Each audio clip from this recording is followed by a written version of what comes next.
അശ്വത്ഥാമാവ് ഇന്നും ഭൂമിയിൽ അലഞ്ഞു നടക്കുകയാണോ? മഹാഭാരത യുദ്ധം കഴിഞ്ഞിട്ടും മരിക്കാത്ത ഒരാൾ, ശാപം ലഭിച്ച അമരൻ. ഇതൊരു കഥയല്ല, ഒരു ശാപത്തിന്റെ ചരിത്രമാണ്. അശ്വത്ഥാമാവ് ആരായിരുന്നു? അശ്വത്ഥാമാവ് ദ്രോണാചാര്യരുടെ മകനായിരുന്നു. കൗരവരുടെ പക്ഷത്തു നിന്ന് ധീരയോദ്ധാവ്. ജനിച്ചപ്പോൾ തന്നെ നെറ്റിയിൽ ദിവ്യമായ മണിയുമായി ജനിച്ചവൻ. അതവനെ അതീവ ശക്തിയുള്ളവനാക്കി. കുരുക്ഷേത്ര യുദ്ധത്തിന്റെ അവസാനം തന്റെ പിതാവിന്റെ മരണത്തിൽ ക്രോധം കൊണ്ട അശ്വത്ഥാമാവ് പാണ്ഡവരുടെ മക്കളെ രാത്രിയിൽ ഉറക്കത്തിനിടെ കൊന്നു. അത് ധർമ്മത്തിന് വിരുദ്ധമായ ഒരു പ്രവൃത്തിയായിരുന്നു. ആ കാരണത്തിൽ ശ്രീകൃഷ്ണൻ അശ്വത്ഥാമാവിനെ ശപിച്ചു. കൃഷ്ണന്റെ ശാപം അതിഭയങ്കരമായിരുന്നു.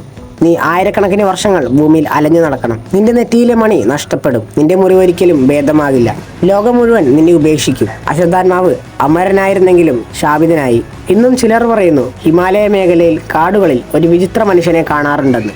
നെറ്റിയിൽ മുറിവുള്ള ഒരാൾ. അവനാണോ അശ്വത്ഥാമാവ്? ഇത് വിശ്വാസമോ അല്ലെങ്കിൽ ഒരു പുരാണ രഹസ്യമോ? അശ്വത്ഥാമാവ് ഇന്നും ജീവിച്ചിരിക്കുകയാണോ? നിങ്ങളുടെ അഭിപ്രായം കമന്റിൽ പറയൂ. മറക്കാതെ ചാനൽ സബ്സ്ക്രൈബ് ചെയ്യൂ.